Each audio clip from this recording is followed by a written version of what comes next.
How to save emo chats.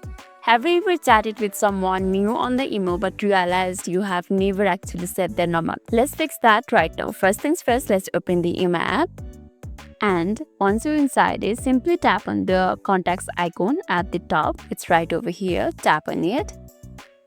And this is the contact section. Now you will see an option called new contacts. It's the first one. Simply tap on it.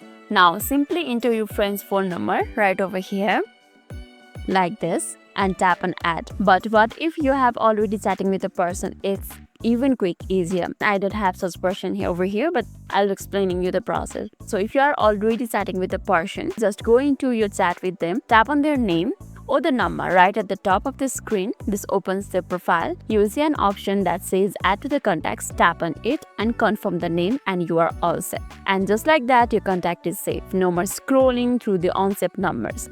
Does this quick tip help you out? Let me know in the comments below. Lastly, if this video made your day a little bit easier, don't forget to like and subscribe for more amazing tips. Thanks for watching and see you in the next video.